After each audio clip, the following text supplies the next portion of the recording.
for the 30th, November 30th, the IWW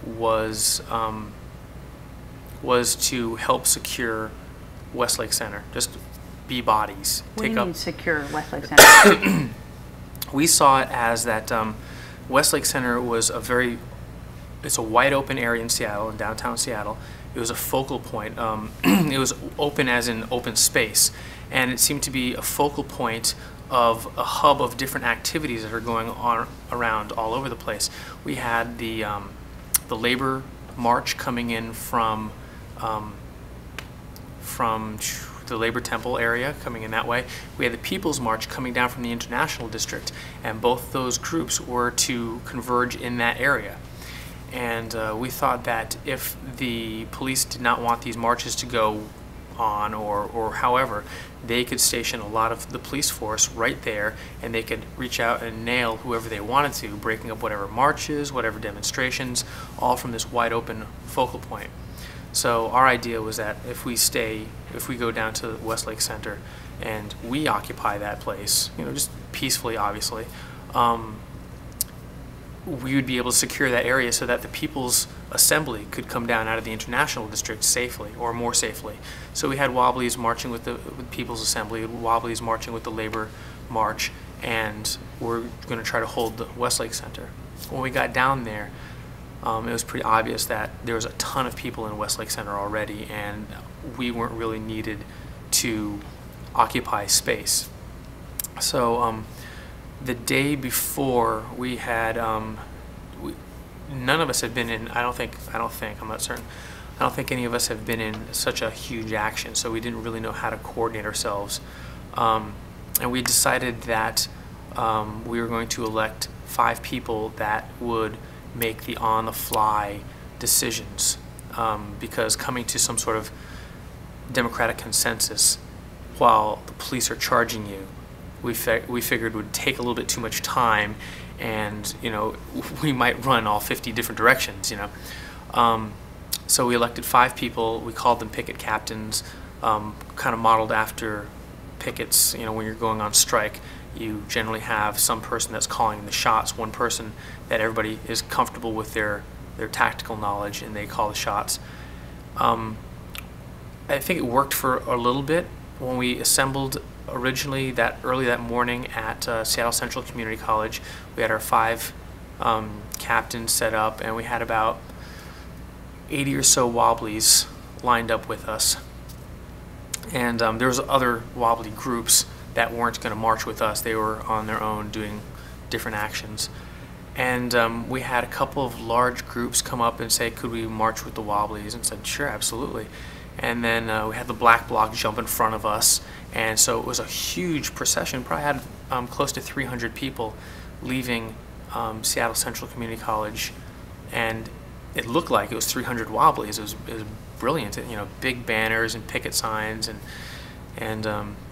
we had 3 really good-sized banners. We had flags and everything. So we start marching with the rest of Dan, and then we broke off to go where we needed to go. And as the decision-making process, once we learned that Westlake Center was already pretty much solid, we didn't have to be there, we decided that what we should do is try to take the heat off of some of the other groups by bringing the cops towards us. So we would go out and we would set up an intersection, and the police would all rush over there and, you know, start setting up their lines and everything like that, and commit themselves to this one intersection, and then we'd get up and we'd take off, and so these cops would all have to get up and follow us.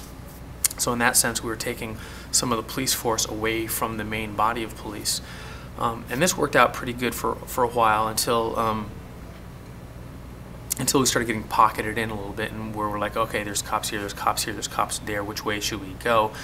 And the 5 pig captains would meet, and we'd talk about what was going on.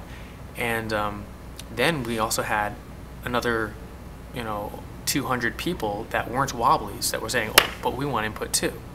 Obviously that seems to make sense, but so in the meantime, we're trying to figure out who's the spokespeople for these different groups. We're trying to come up with a quick decision, and the cops are moving in. So so for a while, the picket captain idea was a really good idea. It seemed to work pretty well. but as we were working with other groups at the time, it seemed like it kind of fell apart a little bit.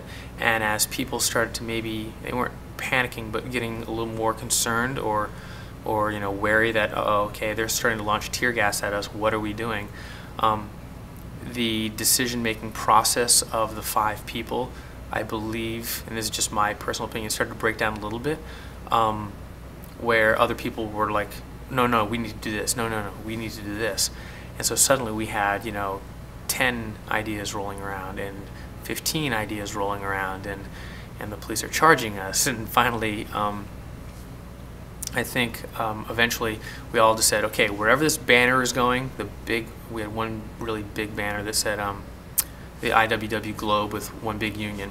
Wherever that's going, that's where we're all going, okay? And so once we got that plan down, it was easier to see what was going on, because if you're, you know, 50 feet away in a swarm of people, tear gas, and you're looking around going, where the hell did everybody go? You can look up and see that big banner, as opposed to where are the 5 picket captains and what are they saying? So I think, you know, we were learning from what, you know, hands-on what we were doing down there. So we did that for a while. We played cat and mouse with the police for a while, and eventually we made it back to the larger group of people. There are several larger groups of people. We made it back to, I don't know what you would call it, this giant amoeba of people.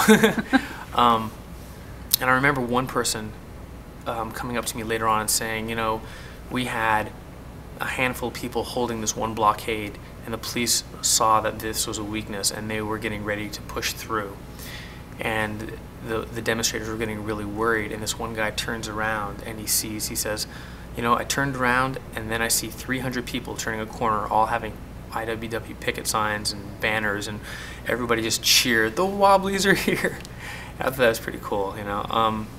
But eventually we just came up and we reinforced different lines and held them, because the police were trying to push us back. And in one instance we actually were able to push the police back because they got intimidated with how many people there were.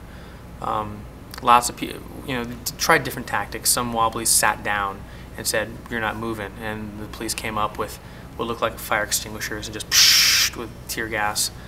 Yeah. But remind us of why all these lines are being held.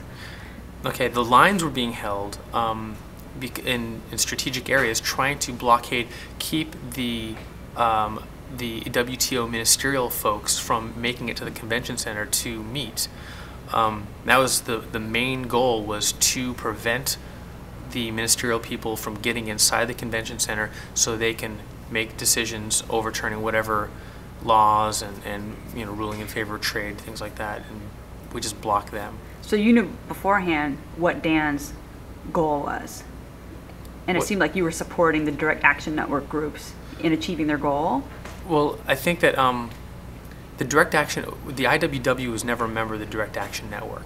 We definitely shared information at times where, you know, some IWW people would be at the meetings to, you know, say, okay, well, this is what we're planning, or not specifics, but this is where we're going to be going. And then we would find out information of where these other affinity groups would be going from the Direct Action Network. And so we can coordinate our ideas and say, you know, that way we don't have 50,000 people all in one city block and everything else is completely wide open.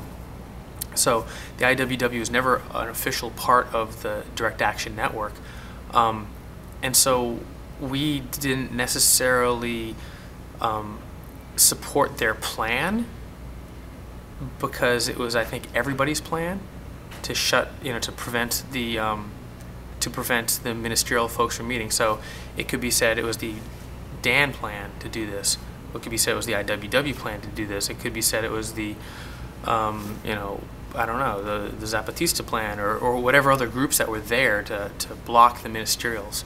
I just think that Dan was probably the largest, and so okay.